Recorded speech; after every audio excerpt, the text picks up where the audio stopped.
As frentes parlamentares se manifestaram contra a medida provisória que limita o uso de créditos de PIS/COFINS.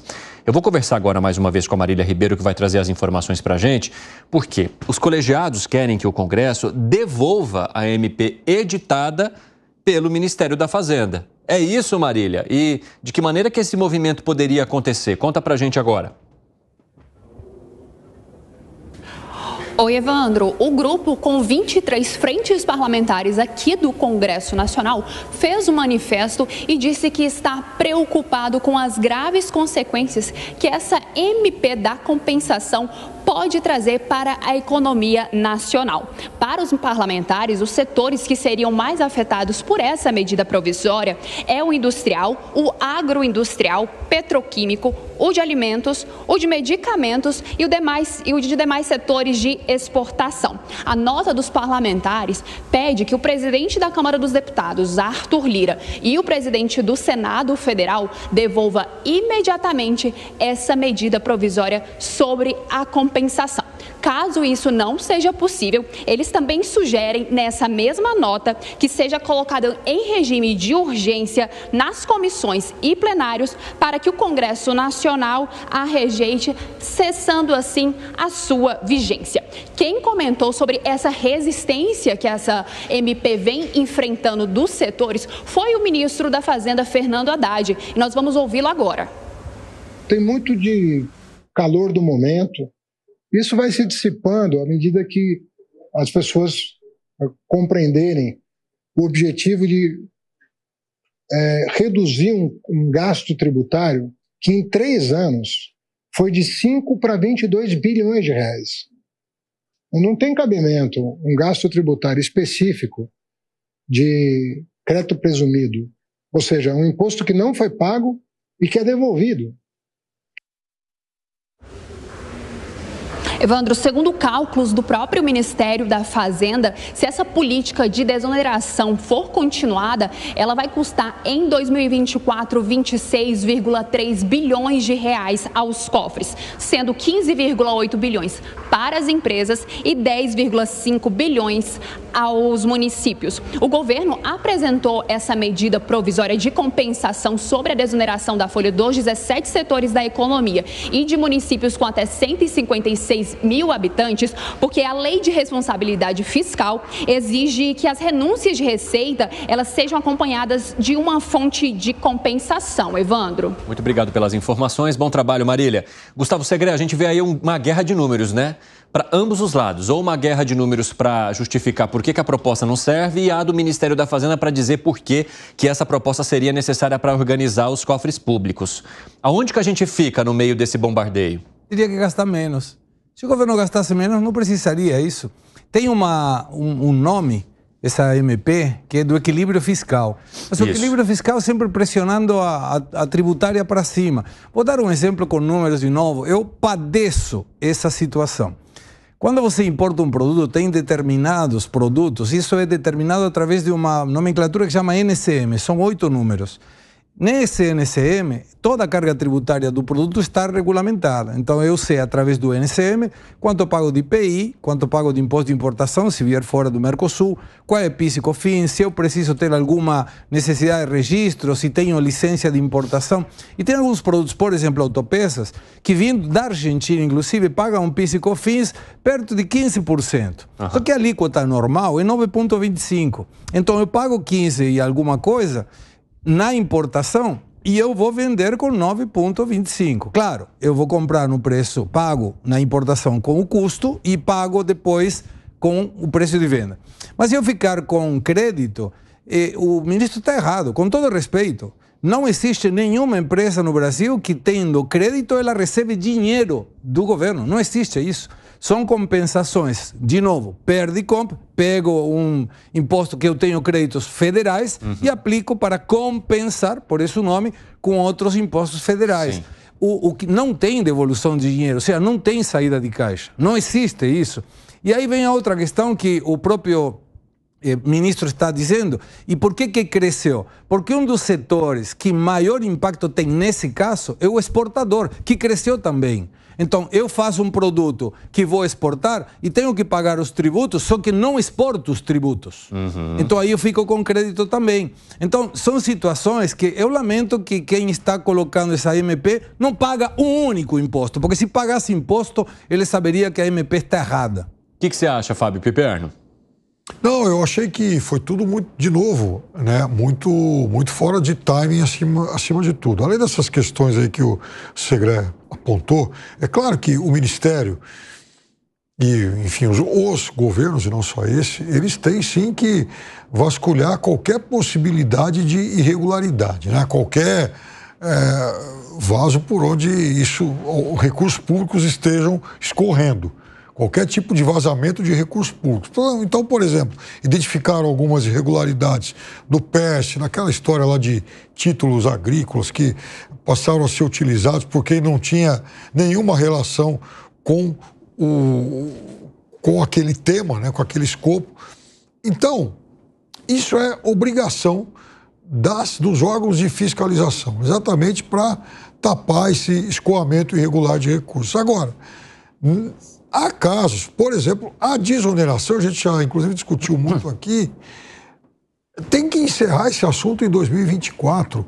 Então, eu acho legítimo que se discutam medidas para serem executadas a partir de 2025, até para não piorar esse cipoal de regras agora. Ou seja, você entende que deveria haver um planejamento para comunicar aos municípios de que a desoneração tem um prazo. Então, esse prazo vai terminar em 2024. Então, em vez de apresentar uma medida compensatória, leva isso até 2024 e lá em 2025 se pensa em outra maneira, em outra proposta, é isso? Você pode discutir em 2024 algo que passaria a ter vigência em 2025, ok.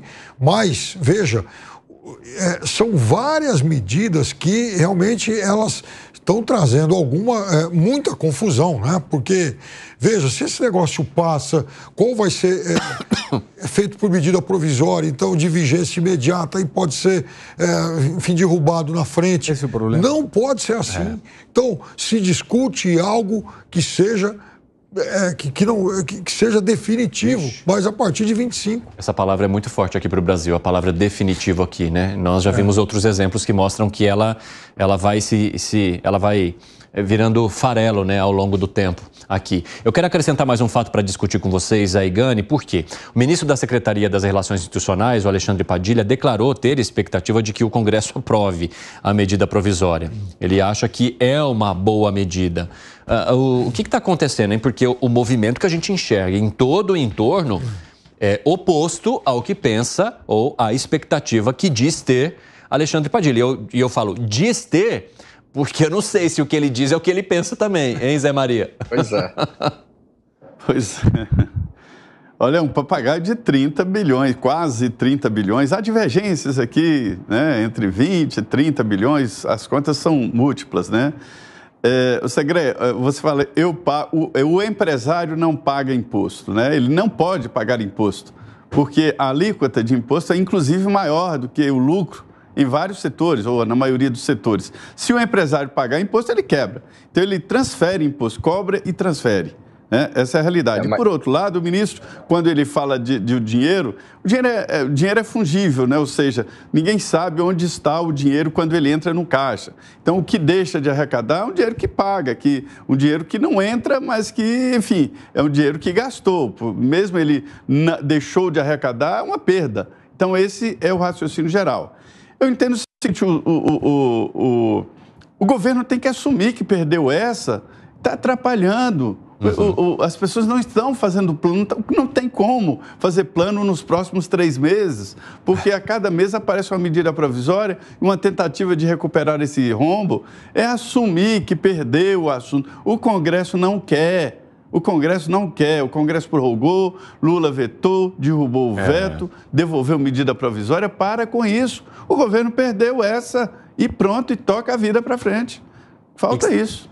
O que você acha, Gani? O governo precisa parar de fazer birra com essa história? Exatamente. Evandro, você sabe, anota aí, ó, isso daí vai dar uma novela igual a desoneração dos 17 setores. A gente vai falar disso ainda, ó, em muitos programas.